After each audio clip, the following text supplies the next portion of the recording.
Hello everyone, welcome back to Home Media Reviews. As I announced last week, this review is on the biblical epic Exodus, Gods and Kings.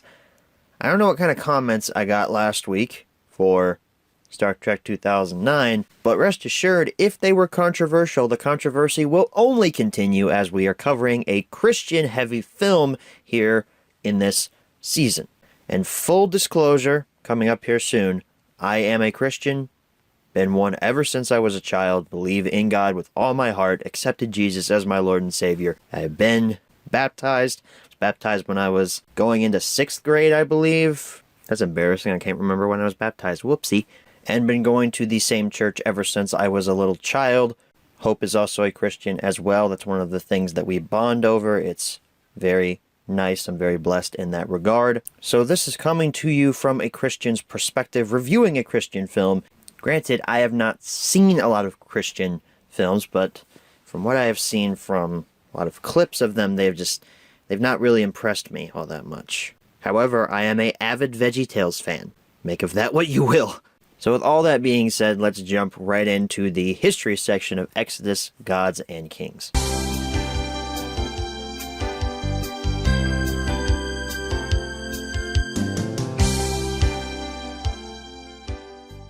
So Exodus, Gods, and Kings might just have the shortest history section here in this season of HMR. Maybe the shortest history section of all time if you don't count Thomas and Friends home media reviews, when some of those releases only had like 1 or 2 versions we could even talk about. However, as far as regular home media reviews go, this definitely takes the cake for shortest release history. Exodus, Gods, and Kings came out in theaters on December 14th, 2014. I did see this film in theaters, surprisingly enough. I went with my youth group at the time. Funny enough, looking back on that whole trip to go and see this movie, it is astounding to me just how different my group of friends and also the group that's at that church right now looks compared to 2014 when this came out in theaters. I mean, there are many people that are not in the youth group anymore, and some of whom who have fallen away from the faith, and it's just kind of interesting to reflect on that and look back on that group of people. I'll never forget the experience of watching this in the theater, though. I had a great time with my pals, and I received this film for Easter on Blu-ray. It was funny, I was at Target with my mom about a month before Easter happened, and we were looking at the movie section, and she said, hey, you can pick out something, and I'll give it to you on Easter. And I said, okay. I had 2 films in my hand. I had Exodus, Gods, and Kings, and Penguins of Madagascar. And I thought Jesus would smite me if I didn't pick Exodus, Gods, and Kings. So I picked that and received it on Easter. And I have watched it a fair amount of times since receiving it. The initial Blu-ray/DVD/3D Blu-ray released on March 17th, 2015. The only retailer exclusive you could find of this, as far as I know, was a Best Buy exclusive Steelbook, which was a 3D Blu-ray and a regular Blu-ray. 4K wasn't a thing in 2015. However, on Valentine's Day 2016, Exodus, Gods and Kings released on 4K. Honestly wish I had this in 4K, because this is one of those films that you have to experience on the biggest screen possible and with the highest picture quality possible. I mean, this is the definition of epic, in my opinion. Then 2 years later, on January 1st, 2018, Exodus, Gods, and Kings got a standard Blu-ray re-release. So as I said, short history section for Exodus, Gods, and Kings. This one just wasn't as loved as I think it probably should have been, and it wasn't reissued as much as it probably should not have been. Fox, enough with the reissues of literally everything, okay? We don't need Die Hard 27 different times on 28 different formats. Same with X-Men Days of Future Past. Fox, chill. Well, now you're owned by Disney, so you're not gonna chill because Disney is gonna just keep holding that stuff out. So that's the history. Let's move on to the close-up section of Exodus, Gods, and Kings.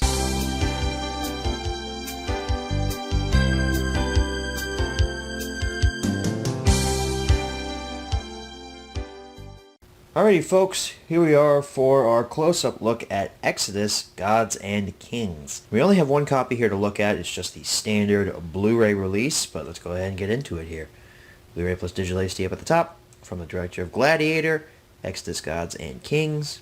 We've got this really epic shot of Moses down there at the bottom with the Red Sea barreling in behind him.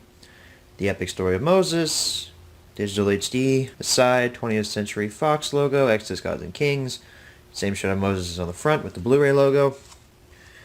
The back, a mighty and momentous spectacle, says Justin Chang of Variety. Your blurb about the film, Christian Bale up there as Moses, barcode peeking out. Shots from the movie. Your special features include the Exodus Historical Guide, deleted scenes, and commentary by the director and co-screenwriter. Talking about digital HD and how that works. Legalese. Take off the slipcover there. The exact same artwork as on the front. And on the side and the back and everything's pretty much the same. Except they cut out that photo of Moses on the back to put this up there so they could fit the legalese and whatnot at the bottom. There's what your digital copy slip looks like. And there's your disc. Pretty much a squished up version of the poster art. Like here. If you get that reference, you're a real one. So that concludes your close-up. Let's move on to the menu tour. Alrighty folks, here we are for our menu tour of Exodus, Gods and Kings. This menu should look familiar to you because this is our third Fox film we're covering in the season of HMR. Isn't that great? So in the background we've got scenes playing from the film, play, setup, audio, English descriptive, Spanish, French, commentary by Ridley Scott and Jeffrey Kane. I'm going to guess Jeffrey Kane is either a producer or a writer on this film. No other audio options. Interesting. Subtitles, we got English, Spanish, and the English commentary. So I guess that means you can read the commentary track with Ridley Scott and Jeffrey Kane, but no other subtitles. Interesting. The last two Fox films we covered on this season have had a million other audio and subtitle options. Scenes, in that same Fox style of scene selection menu, this movie is 2.5 hours long and is a biblical epic, and I really enjoy it. That's why I'm covering it here for the season.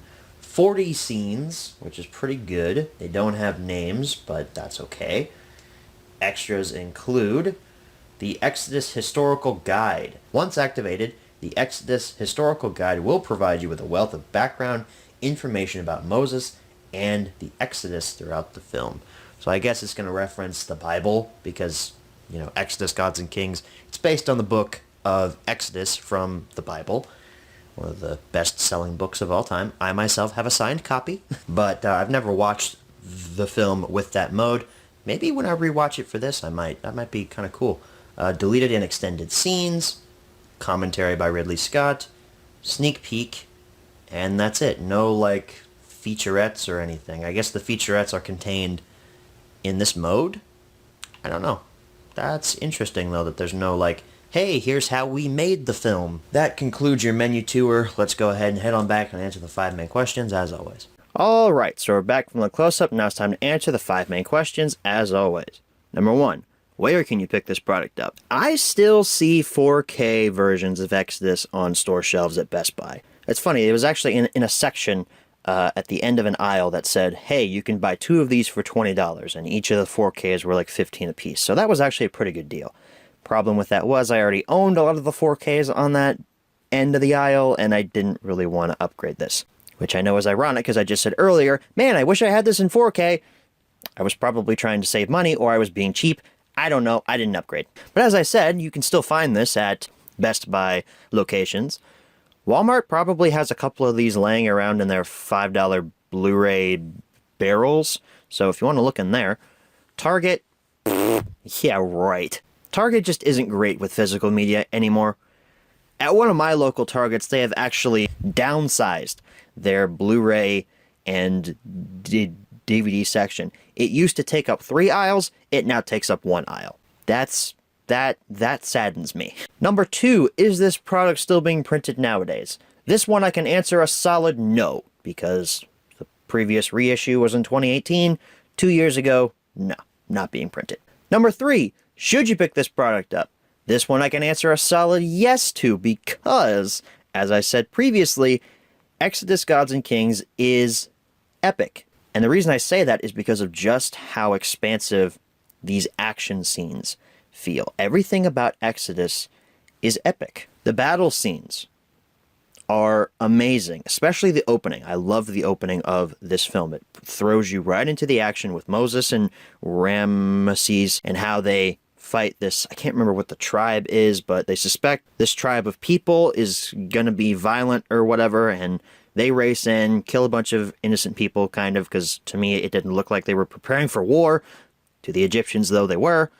So Ramesses and Moses and their entire army come in and just slaughter all these people, and the action is amazing. And I think most of this was actually practical.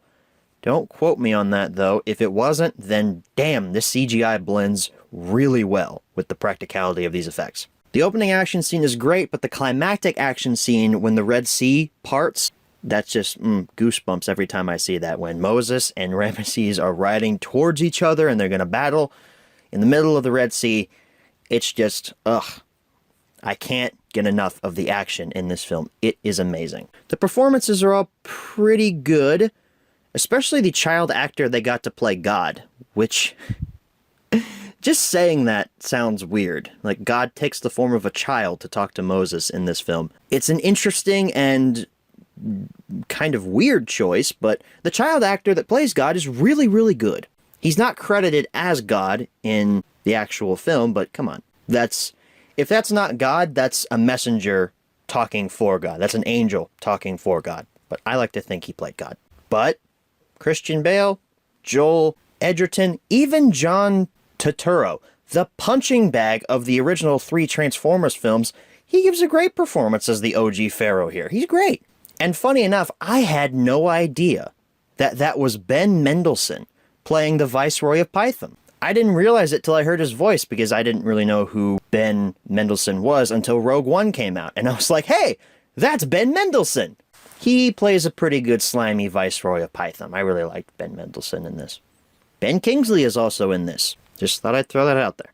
And despite the creative liberties that this film takes with the OG source material, that being the book of Exodus in the Bible, the story is still engaging, even if it's not 100% accurate to what actually happened. And that's really the one thing I can really say I highly enjoy about this film, other than the epicness of the battles and other than the greatness of the performances. It's just how engaging the story is. I really like seeing how these two brothers, basically, of Moses and Ramesses, can be torn apart by something as simple as a religious feud. I mean, it's pretty great. Now on to what I don't like about the film. The creative liberties taken with the Bible. I've said in the past, this film is completely accurate to what happens in the Bible.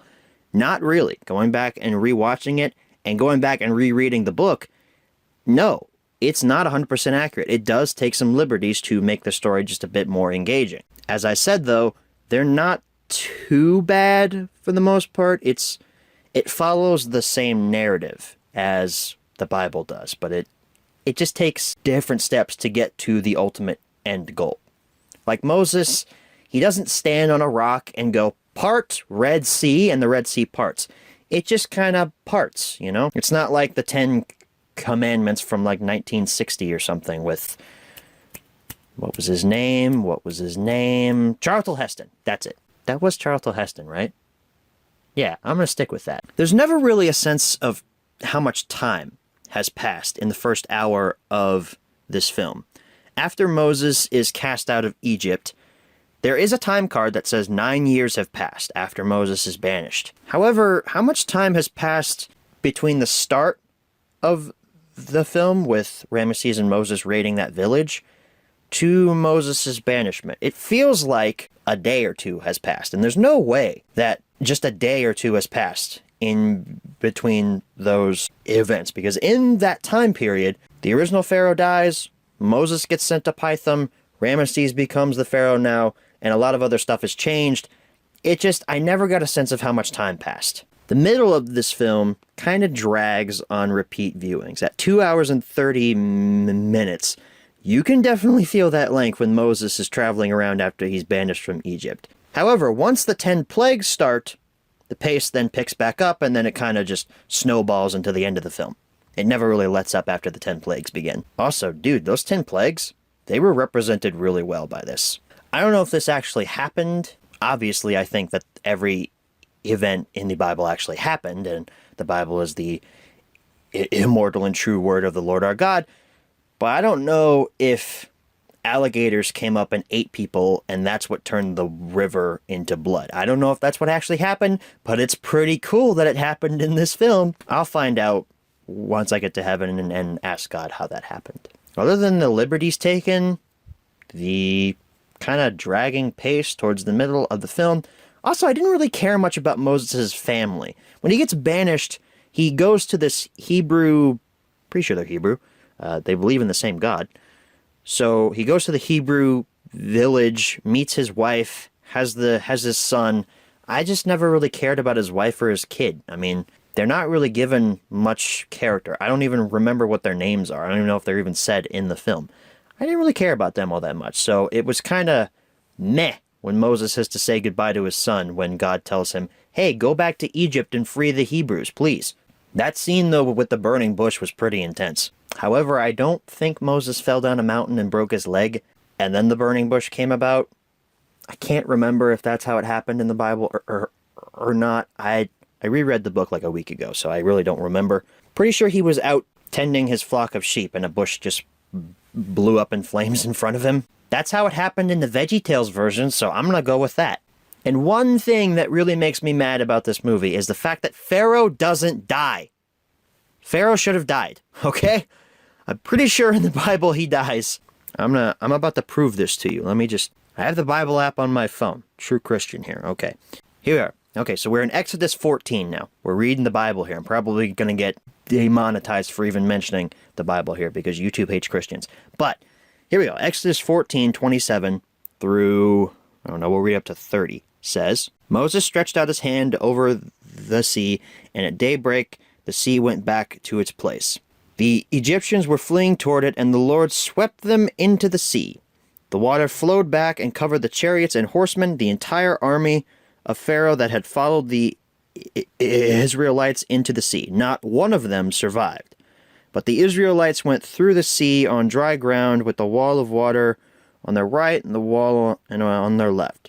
That day the Lord saved Israel from the hands of the Egyptians, and Israel saw the Egyptians lying dead on the shore. And the Israelites saw the mighty hand of the Lord displayed against the Egyptians. The people feared the Lord and put their trust in him and in Moses his servant. Okay, so I kind of got that wrong. The Bible doesn't explicitly say whether or not Pharaoh died, but you can pretty much infer that it says here, no one survived. Not one of them survived when God swept the Red Sea over them. I'm pretty sure he died. I'm pretty sure Ramesses was drowned. So it kind of makes me angry that Ramesses doesn't die here. He wakes up on the shore and is like, my army, it's dead. I'm Joel Edgerton. I was in Star Wars Episode 2. He literally says that to the camera. It was really a gut-wrenching moment. I understand, though, from a filmmaking perspective, why he didn't die.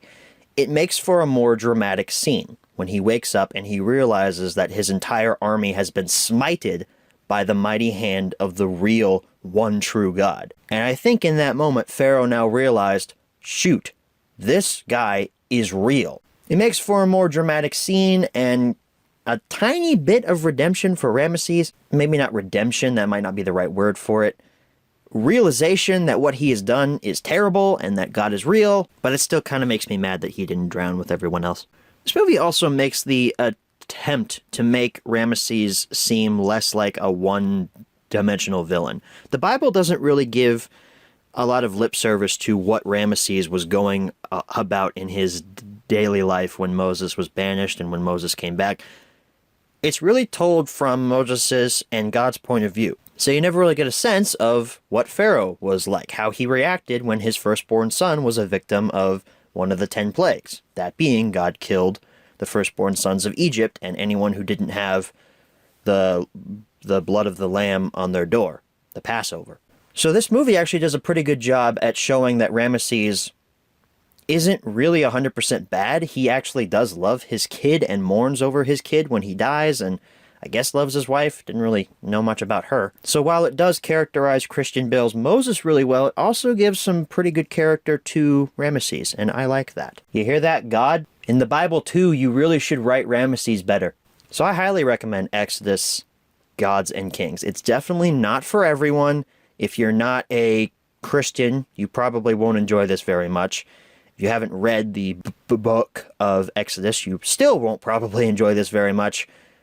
But I, for one, really enjoy it. I think it's a great epic style of film, and we just don't get biblical epics like this nowadays. This movie has been virtually forgotten. You know, everyone brings up, oh, Passion of the Christ. Watch Jesus get beaten for 2 hours. That one's great. The Ten Commandments, 1960. Bad visual effects that were groundbreaking for the time, but don't really hold up nowadays. Man, that one's great. Exodus, what's that one again? Like, people don't remember this one, and it saddens me, man. This one's really good. Check this one out, please. It's better than Noah. I'll give you that. It's better than Noah. I watched Noah. Garbage. Well, maybe not garbage. That might be a little bit over dramatic. It just wasn't very interesting. Also, where did they get rock monsters from? What? Number 4. Where should you pick this product up? If you find the 4K version at Best Buy, buy it there. But if you find it literally anywhere else, yeah. And number 5, what price should you pay? These are all pretty much the same version except for the Steelbook. The Steelbook is pretty rare. I have not seen that pop up very much on the secondary market. For the regular Blu-ray and 3D Blu-ray, $10, $15, that's really not rare. For the 4K, $20 probably, I think is what the asking price is now. And it's not what the MSRP of an actual 4K is, but it's cheaper than the MSRP price. So yeah, $20 for that, that's fine. I should also mention, before we move on to the ending wrap-up section, there's a ridiculous feature that involves Exodus, Gods, and Kings that's on the X-Men Days of Future Past Blu-ray. I should have mentioned this when I did that HMR, but I forgot, but now I can mention it here.